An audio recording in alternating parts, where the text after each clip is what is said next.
Hi friends, అందరికి నమస్కారం. నేను మీ శ్రీనాథ్ రెడ్డి మిట్టపల్లి. ఇవాళ తారీఖు వచ్చి ఫిబ్రవరి 15, 2021 సంవత్సరం. ఇవాళ ముఖ్యాంశాలకు వచ్చినట్టయితే కువైట్లోని అరబ్ టైమ్స్ న్యూస్ పేపర్లో వచ్చినటువంటి కథనం ప్రకారం కువైట్లో ప్రస్తుతానికి ఏదైతే కరోనా కేసులు పెరుగుతున్నాయో అవి వేగంగా దాటినట్టయితే కువైట్ ప్రభుత్వం లాక్డౌన్ సమయంలో ఏదైతే షాపులకు కానీ అలాగే షాపింగ్ మాల్స్కి కానీ వెళ్ళడానికి బార్ కోడ్ ఏదైతే పెట్టడం జరిగిందో అలాంటి బార్ కోడ్ను మళ్ళీ పెట్టడానికి కూడా ఆలోచిస్తున్నట్టు వీళ్ళు చెప్తున్నారు. ఎందుకంటే ఇప్పుడున్నటువంటి పరిస్థితుల్లో జనాలు ఎక్కువగా గుమికోవడం అలాగే షాపింగ్ మాల్స్ వాటికి ఎక్కువగా వెళ్ళడం వల్ల ఈ కేసులు ఇంకా పెరిగేటువంటి అవకాశం ఉంటుంది. కాబట్టి ఆ విధంగా బార్ కోడ్ కనుక పెట్టినట్టయితే వాళ్ళు మనం కొద్దిగా కంట్రోల్ చేయొచ్చు అని చెప్పేసి ఒక ఆలోచనలు అయితే కనుక ఉన్నారు. అయితే ఇది ఇంకా ఇంప్లిమెంట్ చేయలేదు. ఈ కేసులు కనుక ఇలాగే కొనసాగినట్టయితే ఆ విధంగా చేయడానికి మాత్రం గవర్నమెంట్ ఆలోచిస్తున్నట్టు వీళ్ళు చెప్పడం జరిగింది. కువైట్లోని జాబరల్ అహ్మద్లో ఉన్నటువంటి ఈ కరోనా హాస్పిటల్ ఏదైతే ఉందో దానికి సంబంధించిన డైరెక్టర్ మాట్లాడుతూ ఆయన ఏమని చెప్తున్నారంటే, ఇంతకుముందు ఈ కరోనా కేసులు అయితే కనుక ఒక రోజుకి 10 నుంచి 15 కేసులు మాత్రమే వచ్చేటువంటివి. అయితే ఇప్పుడు ఒక రోజుకి 30 కేసుల వరకు వస్తున్నాయి. సో దీన్ని దృష్టిలో పెట్టుకొని మేము కువైట్లో మరొక 2 కొత్త కరోనా వార్డులు అయితే కనుక ఓపెన్ చేస్తున్నట్టు ఈయన చెప్పడం జరిగింది. ఎందుకంటే ప్రస్తుతానికి ఈ కరోనా కేసులు ఎక్కువగా పెరగడంతో బెడ్లు అయితే ఇంకా ఎక్కువగా అవసరం ఉంటుంది. కాబట్టి కొత్తగా 2 వార్డులను కూడా వీళ్ళు ఏర్పాటు చేస్తున్నట్టు చెప్తున్నారు. కువైట్కి సంబంధించినటువంటి MOH అంటే మినిస్ట్రీ ఆఫ్ హెల్త్ వారు అయితే ఒక సర్క్యులర్ని జారీ చేయడం జరిగింది. అది ఏమిటంటే కువైట్లో ఉన్నటువంటి గవర్నమెంట్ హాస్పిటల్స్లో అత్యవసరమైనటువంటి శస్త్రచికిత్సలు తప్ప మిగతా శస్త్రచికిత్సలన్నీ ప్రస్తుతానికి పోస్ట్పోన్ చేయాలని చెప్పేసి వాళ్ళు ఆదేశాలు జారీ చేయడం జరిగింది. ఎందుకంటే ఇప్పుడున్నటువంటి పరిస్థితుల్లో ఈ కరోనా కేసులు అయితే చాలా ఎక్కువగా పెరుగుతున్నాయి. అదే మనం అన్ని సర్జరీలు కనుక చేసినట్టయితే బెడ్ల కొరత ఎక్కువగా ఉంటుంది, అలాగే స్టాఫ్ కొరత కూడా ఎక్కువగా వచ్చేటువంటి అవకాశం ఉంటుంది. కాబట్టి ప్రస్తుతానికి ఎమర్జెన్సీగా ఏవైతే ఉంటాయో అలాంటి వాటికి మాత్రమే ప్రస్తుతానికి సర్జరీలు చేయాలి, మిగతా వాటిని అయితే పోస్ట్పోన్ చేయండి అని చెప్పేసి వీళ్ళు ఆదేశాలు అయితే జారీ చేయడం జరిగింది. కువైట్లో ఈ నెల 25, 26వ తారీఖున జాతీయ దినోత్సవాన్ని పురస్కరించుకొని కువైట్ ప్రభుత్వం 4 రోజులు సెలవు దినాలుగా ప్రకటించడం జరిగింది. ఈ నెల 25 అంటే గురువారం, శుక్రవారం, శనివారం, ఆదివారం 25, 26, 27, 28వ తారీఖులనైతే కనుక సెలవు దినాలుగా ప్రకటించడం జరిగింది. 1వ తారీఖు నుంచి మళ్ళీ 12 దినాలు కనుక స్టార్ట్ అవుతాయని చెప్పేసి వీళ్ళు చెప్పడం జరిగింది. సబాహ్ అల్ నాసర్ ఏరియాలో నిన్న రాత్రి ఒక విషాద సంఘటన చోటు చేసుకోవడం జరిగింది. ఫిలిప్పీన్స్కి సంబంధించిన ఒక కద్దామా అలాగే శ్రీలంకకు సంబంధించిన ఒక కద్దామా అయితే కనుక ప్రమాదవశాత్తు వారు నివసిస్తున్నటువంటి రూమ్లోనే చనిపోవడం జరిగింది. దీనికి సంబంధించిన పూర్తి వివరాలకు మనం వెళ్ళినట్టయితే సబాహ్ అల్ నాసర్ ఏరియాలో నిన్న రాత్రి చలి ఎక్కువగా ఉందని చెప్పేసి ఈ 2 కద్దామాలు వారి రూమ్లో బొగ్గుతో ఒక కుంపటిని ఏర్పాటు చేసుకొని రూమ్కి సంబంధించిన అన్ని డోర్స్ను క్లోజ్ చేసి వీళ్ళు పడుకోవడం జరిగింది. అయితే తెల్లవారితో వీరి స్పాన్సర్ ఎవరైతే ఉంటారో ఆవిడ ఈ కద్దామాలు ఎంతకీ బయట రాలేదని చెప్పేసి చాలాసేపు అయితే డోర్ నాక్ చేసి చూశారు. అయిన వాళ్ళు డోర్ తీయకపోవడంతో డోర్ బద్దలు కొట్టి లోపలికి వెళ్ళి చూసేటప్పటికి వీరిద్దరూ అప్పటికే విగత జీవులై ఉన్నారు. దాని తర్వాత వీళ్ళు పోలీసు వాళ్ళకి సమాచారం అందించడం జరిగింది. పోలీసు వాళ్ళు వచ్చి ప్రాథమికంగా వీళ్ళు చనిపోవడం గల ముఖ్య కారణం ఏంటంటే బొగ్గుతో కూడినటువంటి కుంపటిని ఏర్పాటు చేసుకోవడం వల్ల వీళ్ళకి సరైనటువంటి ఊపిరాడక చనిపోయినట్టు వీళ్ళు ఒక కేసును అయితే నమోదు చేసుకోవడం జరిగింది. ఫ్రెండ్స్, మీకు అందరికీ కూడా తెలుసు కదా, బొగ్గుని మండించడం వల్ల దాని నుంచి ఎక్కువ శాతం అయితే కార్బన్ డైఆక్సైడ్ విడుదలవుతుంది. సో కార్బన్ డైఆక్సైడ్ అనేటువంటిది మనం ఎక్కువగా పీల్చినట్టయితే కనుక స్పృహ కోల్పోయేటువంటి అవకాశం ఉంటుంది, ఒక్కొక్కసారి మరణించడానికి కూడా అవకాశాలు ఉంటాయి. సో వీరి విషయంలో కూడా అదే జరిగింది. వీళ్ళు రూమ్లో ఏం చేస్తారంటే బొగ్గుతో కూడినటువంటి ఒక కుంపటిని ఏర్పాటు చేసుకున్నారు. అది మండుతున్నప్పుడు దాని నుండి వచ్చేటువంటి కార్బన్ డైఆక్సైడ్ బయట వెళ్ళడానికి దారి లేదు, ఎందుకంటే అన్ని డోర్స్ క్లోజ్ చేశారు కాబట్టి. దాని కారణం చేత వీళ్ళు చనిపోవడం జరిగింది. కరోనాకి సంబంధించినటువంటి కొత్త రకం వేరియంట్స్ అయితే కనుక యూకేలో ఉన్నాయని చెప్పేసి మనం తెలుసుకున్నాం. దాని తర్వాత ఇవి ప్రపంచంలోని చాలా దేశాలకి కనుక విస్తరించాయి. కువైట్కి కూడా ఈ మధ్యకాలంలో రావడం జరిగింది. అయితే శాస్త్రవేత్తలు చెబుతున్న దాని ప్రకారం అమెరికాలో ఈ కరోనాకి సంబంధించిన కొత్త రకం వేరియంట్స్ అయితే కనుక 7 రకాలు ఉన్నట్టు వాళ్ళు చెప్తున్నారు. దీని కారణంగానే అమెరికాలో అత్యంత వేగంగా ఈ కరోనా కేసులు అయితే కనుక పెరిగినట్టు వాళ్ళు చెప్పడం జరిగింది. కువైట్లోని మంగఫ్ ఏరియాకి దగ్గరలో ఉన్నటువంటి బీచ్లో డాల్ఫిన్స్ అయితే కనుక చాలా ఎక్కువ సంఖ్యలో కనిపించడం జరిగింది.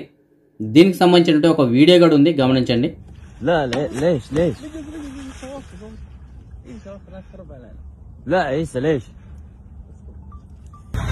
ما شاء الله روح يمين يمين يمين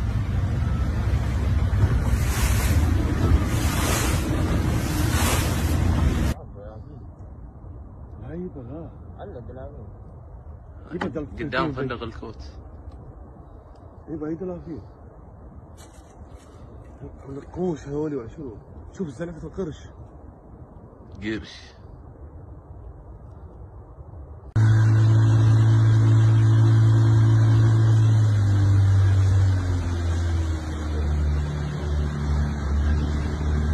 راسك صور ابي صور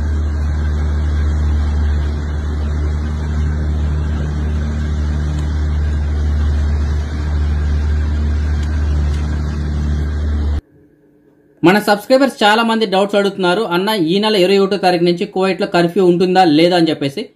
ఫ్రెండ్స్, దీని గురించి అయితే ఇంకా చర్చలే జరుగుతున్నాయి. దీని గురించి ఫైనల్ డెసిషన్ అయితే ఇంకా తీసుకోలేదు. దీని గురించి అఫీషియల్గా ఎలాంటి న్యూస్ వచ్చినా సరే నేను మీకు ఇన్ఫర్మేషన్ అయితే ఇస్తాను, ఓకేనా. అలాగే ఇంకా కొంతమంది అడుగుతున్నారు, అన్న ఇప్పుడు ప్రస్తుతానికి కువైట్ నుంచి వెళ్ళే వాళ్ళు 21వ తారీఖు పైన వెళ్తే కనుక ఇక్కడ నుంచి వెళ్ళేటప్పుడే హోటల్ బుక్ చేసుకోవాలా అని చెప్పేసి అడుగుతున్నారు.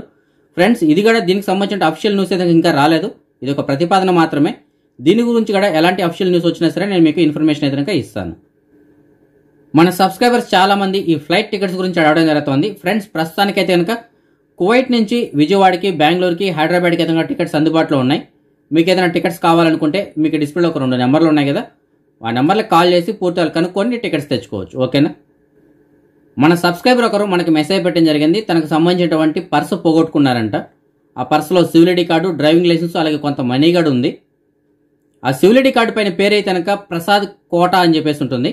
సో ఫ్రెండ్స్, మీకు ఎవరికైనా సరే ప్రసాద్ కోట అన్న పేరు గల సివిల్ ఐడి కార్డు కానీ డ్రైవింగ్ లైసెన్స్ కానీ దొరికినట్టయితే మీకు డిస్ప్లేలో ఒక నెంబర్ ఉంది కదా, ఆ నెంబర్కి కాల్ చేసి అతనికి సమాచారం అందించగలరు. ఇంకొక సబ్స్క్రైబర్ మనకి ఫహేల్ గత 10 నుంచి మెసేజ్ పెట్టడం జరిగింది. ఇతని దగ్గర కొన్ని రూమ్లు అయితే కనుక ఖాళీగా ఉన్నాయంట. సో ఫ్రెండ్స్, మీకు ఎవరికైనా ఫహేల్ ఏరియాలో రూమ్స్ కావాలనుకుంటే మీకు డిస్ప్లేలో ఒక నెంబర్ ఉంది కదా, ఆ నెంబర్కి కాల్ చేసి పూర్తిగా కనుక్కొని వెళ్ళి రూమ్ చూసి తీసుకోవచ్చు, ఓకేనా. అదే మనం ఈ మనీ ఎక్స్చేంజ్ విషయానికి వచ్చినట్టయితే కువైట్ దినార్ వచ్చి మన భారతదేశం రూపీస్లో ఒక దినార్కి 238 రూపాయల 9 పైసలుగా ఉంది. ఫ్రెండ్స్, మనం కువైట్ నుంచి మన దేశానికి సాఫర్ వెళ్ళేటప్పుడు మన దేశానికి సంబంధించిన డబ్బులు కావాలి అనుకుంటే మనం ఇక్కడ ఎక్స్చేంజ్ సెంటర్కి వెళ్ళి మనం దినార్లు ఇచ్చి అమౌంట్ని అయితే తీసుకుంటుంటాం. అయితే దానికి మనం అక్కడ వెళ్ళి చాలాసేపు లైన్లో అయితే నిలబడాల్సి ఉంటుంది. అలాగే మనం అక్కడ తప్పనిసరిగా వెళ్ళి తీసుకోవాల్సి ఉంటుంది. దీన్ని దృష్టిలో పెట్టుకొని ఆల్మోల్లా ఎక్స్చేంజ్ సెంటర్ వారు అయితే ఒక సర్వీస్ని తీసుకోవడం జరిగింది. అదేమిటంటే మనం ఆన్లైన్లో కనుక వీళ్ళకి ఆర్డర్ ఇచ్చినట్టయితే మన ఇంటికే వెళ్ళు ఫరీజన్ కరెన్సీ అంటే మన దేశానికి సంబంధించిన కరెన్సీ అయితే కనుక మనకి తెచ్చివ్వడం జరుగుతుంది. అది మీకు ఏ కరెన్సీ కావాలన్నా సరే, మీకు ఇండియాకి సంబంధించిన డబ్బులు కావాలా, శ్రీలంకకి సంబంధించిన కావాలా, ఫిలిపిన్కి సంబంధించిన కావాలా, ఏదైనా సరే మీకు ఏ దేశానికి సంబంధించిన కరెన్సీ కావాలనుకుంటున్నారో అది అయితే కనుక మీకు తెచ్చివ్వడం జరుగుతుంది. దీనికి కానీ మనం ఏం చేయాలంటే ఆల్మోల్లా ఎక్స్చేంజ్ సెంటర్కి సంబంధించిన అప్లికేషన్ ఒకటి ప్లే స్టోర్లో ఉంటుంది, అది డౌన్లోడ్ చేసుకొని అందులో మీరు రిజిస్టర్ అయ్యి ఆన్లైన్లో ఆర్డర్ ఇవ్వాల్సి ఉంటుంది. రిజిస్టర్ అయిన తర్వాత ఈ అప్లికేషన్లో ఎఫ్ఎక్స్ ఆర్డర్ అని చెప్పేసి ఒక ఆప్షన్ ఉంటుంది. ఆ ఆప్షన్ సెలెక్ట్ చేసుకొని మీకు ఏ అడ్రస్కి అయితే అమౌంట్ కావాలనుకుంటున్నారో ఆ అడ్రస్ పూర్తిగా ఇచ్చి మీ దగ్గర ఉన్నటువంటి కేనెట్ ద్వారా కువైట్ దినార్లు వాళ్ళకి చెల్లించి మీకు ఏ మనీ అయితే కావాలనుకుంటున్నారో దాన్ని మీరు మీ ఇంటికే తెప్పించుకోవచ్చు అనమాట.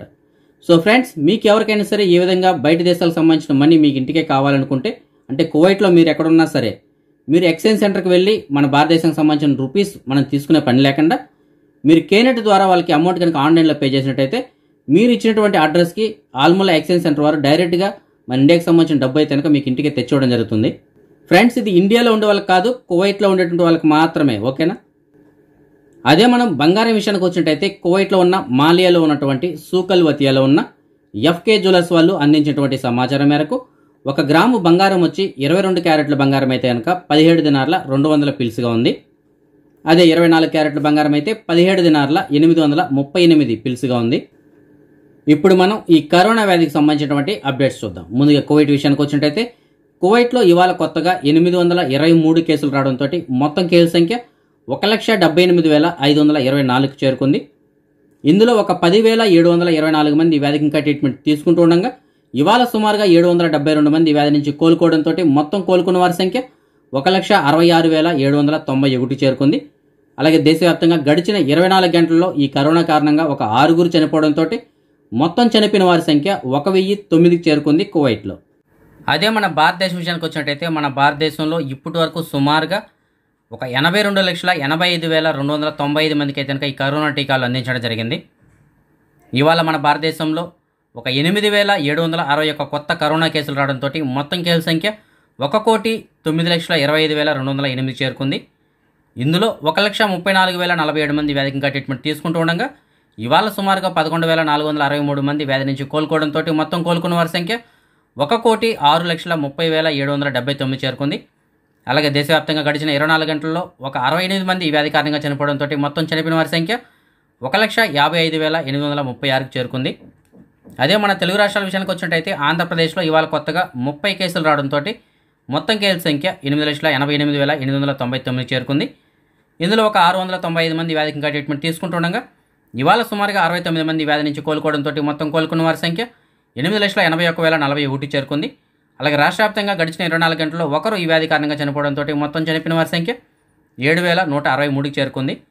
అదే మనం తెలంగాణ విషయానికి వచ్చినట్టయితే తెలంగాణలో ఇవాళ కొత్తగా 99 కేసులు రావడంతో మొత్తం కేసుల సంఖ్య 2,96,666కి చేరుకుంది. ఇందులో ఒక 1,669 మంది వ్యాధికి ఇంకా ట్రీట్మెంట్ తీసుకుంటుండగా ఇవాళ సుమారుగా 169 మంది వ్యాధి నుంచి కోలుకోవడంతో మొత్తం కోలుకున్న వారి సంఖ్య 2,93,379 చేరుకుంది. అలాగే రాష్ట్ర వ్యాప్తంగా ఒక ఇద్దరు ఇవాళ వ్యాధి కారణంగా చనిపోవడంతో మొత్తం చనిపోయిన వారి సంఖ్య 1,618 చేరుకుంది తెలంగాణలో. అదే మనం ప్రపంచవ్యాప్తంగా చూసుకున్నట్టయితే ప్రపంచవ్యాప్తంగా ఇప్పటివరకు సుమారుగా ఒక 10,95,00,000 కేసులు నమోదు కాగా అందులో ఒక 8,17,00,000 మంది అయితే ఈ వ్యాధి నుంచి ఇప్పటివరకు కోలుకోవడం జరిగింది. అలాగే ఒక 24 లక్షల మంది అయితే ఈ వ్యాధి కారణంగా ఇప్పటివరకు చనిపోవడం జరిగింది.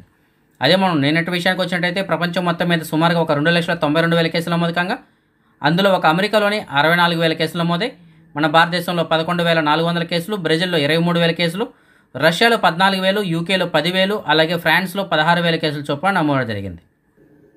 మన సబ్స్క్రైబర్స్ చాలామంది ఈ జాబ్ వేకెన్సీస్ గురించి వెయిట్ చేస్తుంటారు. కాబట్టి మీకు తెలిసిన చోట ఎక్కడైనా సరే పార్ట్ టైం కానీ ఫుల్ టైం కానీ ఏదైనా వేకెన్సీలు ఉంటే కనుక వీడియో కింద డిస్క్రిప్షన్లో నా వాట్సాప్ నెంబర్ ఉంటుంది. ఆ నెంబర్కి మీరు మెసేజ్ ద్వారా తెలియజేయగలరు. ఇవాళ కూడా మనకి కొంతమంది సబ్స్క్రైబర్లు మెసేజ్ పెట్టడం జరిగింది.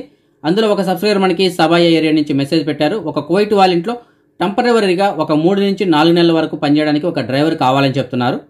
దీనికి సంబంధించినటువంటి పూర్తి వివరాల కోసం అయితే మీకు డిస్ప్లేలో ఒక నెంబర్ ఉంది కదా, ఆ నెంబర్ కాల్ చేసి పూర్తి వివరాలు కనుక్కొని వెళ్ళగలరు. ఇంకొక సబ్స్క్రైబర్ మనకి హవల్లీ ఏరియా నుంచి మెసేజ్ పెట్టడం జరిగింది. కార్తిక్ రెస్టారెంట్ అని చెప్పేసి ఒక రెస్టారెంట్లో చెఫ్గా పనిచేయడానికి ఒక మాస్టర్ కావాలని చెప్తున్నారు. అది మన ఆంధ్రాకి సంబంధించినటువంటి అలాగే తెలంగాణకు సంబంధించిన వంటలు బాగా చేయడం వచ్చినటువంటి ఒక మాస్టర్ కావాలని చెప్తున్నారు. అలాగే వీళ్ళకి ఖాదీం వీజా ఉన్నా సూన్ వీజా ఉన్నా ఏదైనా సరే పర్లేదని చెప్తున్నారు. సో దీనికి సంబంధించినటువంటి పూర్తి వివరాల కోసం అయితే మీకు డిస్ప్లేలో ఒక నెంబర్ ఉంది కదా, ఆ నెంబర్ కాల్ చేసి పూర్తి వివరాలు కనుక్కొని వెళ్ళగలరు. ఇంకొక సబ్స్క్రైబర్ మనకి జహరాలోని సాద్ అల్ అబ్దుల్లా ఈ ఏరియా నుంచి మెసేజ్ పెట్టడం జరిగింది. ఒక కువైట్ వాళ్ళ ఇంట్లో పనిచేయడానికి ఒక కద్దామా అలాగే ఒక వంట మనిషి కావాలని చెప్తున్నారు. దీనికి సంబంధించినటువంటి పూర్తి వివరాల కోసం అయితే మీకు డిస్ప్లేలో ఒక నెంబర్ ఉంది కదా, ఆ నెంబర్ కాల్ చేసి పూర్తి వివరాలు కనుక్కొని వెళ్ళగలరు. ఇంకొక సబ్స్క్రైబర్ మనకి మెసేజ్ పెట్టడం జరిగింది. ఒక కువైట్ వాళ్ళకి సంబంధించినటువంటి కంపెనీలో పనిచేయడానికి వెల్డర్సు, ఫిట్టర్సు, అలాగే పెయింటర్సు, అలాగే టెక్నీషియన్స్ ఇలాంటి వాళ్ళు అయితే చాలా మంది కావాలని చెప్తున్నారు. అయితే వీళ్ళకి 18 నెంబర్ వీజా ఉన్నా పర్లేదు, అలాగే ఖాదీం వీజా 20 నెంబర్ వీజా ఉన్నా సరే పర్లేదని చెప్తున్నారు. సో ఎలాంటి వీజా ఉన్నా సరే వీళ్ళైతే మార్చుకుంటారంట. సో తప్పనిసరిగా ఎవరైతే మేము అకామా మార్చుకుంటామో అనే వాళ్ళు మాత్రమే కాల్ చేయమని చెప్తున్నారు. సో దీనికి సంబంధించినటువంటి పూర్తి వివరాల కోసం అయితే మీకు డిస్ప్లేలో ఒక నెంబర్ ఉంది కదా, ఆ నెంబర్ కాల్ చేసి పూర్తి వివరాలు కనుక్కొని వెళ్ళగలరు. ఇంకొక సబ్స్క్రైబర్ మనకి మెసేజ్ పెట్టడం జరిగింది. ఇతనికి డ్రైవర్ పని కావాలి అని చెప్తున్నారు. ఇతని హెవీ లైసెన్స్ ఆల్రెడీ చాలా సంవత్సరాల నుంచి కువైట్లో ఉన్నారు, మంచి ఎక్స్పీరియన్స్ ఉంది. ఇతనికి అన్ని రకాల ట్రక్లు ఏవైతే ఉంటాయో వాటిని తోలడం అయితే వచ్చంట. సో అలాంటి ట్రక్కులు తోలడానికి ఎక్కడైనా వేకెన్సీ ఉంటే కనుక మీకు డిస్ప్లేలో ఒక నెంబర్ ఉంది కదా, ఆ నెంబర్ కాల్ చేసి అతనికి సమాచారం అందించగలరు. ఇంకొక సబ్స్క్రైబర్ మనకి మెసేజ్ పెట్టడం జరిగింది. ఇతనికి ఒక డ్రైవర్ వీజా కావాలని చెప్తున్నారు. కువైట్ వాళ్ళ ఇంట్లో పనిచేయడానికి డ్రైవర్ వీజా కొత్తది కావాలని చెప్తున్నారు. సో మీకు తెలిసినటువంటి వాళ్ళు ఎవరైనా సరే కొత్తగా వచ్చేటువంటి వాళ్ళకి డ్రైవర్ వీజా ఇస్తాము అని అడిగి ఉంటే మీకు డిస్ప్లేలో ఒక నెంబర్ ఉంది కదా, ఆ నెంబర్ కాల్ చేసి అతనికి సమాచారం అందించగలరు. ఇవాళ మన సబ్స్క్రైబర్స్ ఏక కొంతమంది పిల్లలు పుట్టినరోజు జరుపుకోవడం జరుగుతుంది. అందులో వహితా బేగం అనేటువంటి అమ్మాయి ఇవాళ పుట్టినరోజు జరుపుకోవడం జరుగుతుంది. అలాగే భూమిరెడ్డి కష్విక ఇవాళ పుట్టినరోజు జరుపుకోవడం జరుగుతుంది. వీరితో పాటుగా కృష్ణతేజ్ నాగరాజు 2వ సంవత్సరం పుట్టినరోజు జరుపుకోవడం జరుగుతుంది. సో వీళ్ళందరికీ నా తరపున అలాగే మన ఛానల్ సబ్స్క్రైబర్స్ అందరి తరపున పుట్టినరోజు శుభాకాంక్షలు. ఇంకా ఎవరైనా మన సబ్స్క్రైబర్స్ యొక్క పిల్లలు పుట్టినరోజు జరుపుకుంటుంటే వారందరికీ కూడా నా తరపున పుట్టినరోజు శుభాకాంక్షలు. ఓకే ఫ్రెండ్స్, ఇది ఇప్పటి వరకు ఉన్న అప్డేట్స్ అయితే కనుక రేపు రాత్రి 9 గంటలకు వచ్చే వీడియోలో మరిన్ని అప్డేట్స్తో కలుసుకుందాం. అంతవరకు సెలవు. జై హింద్.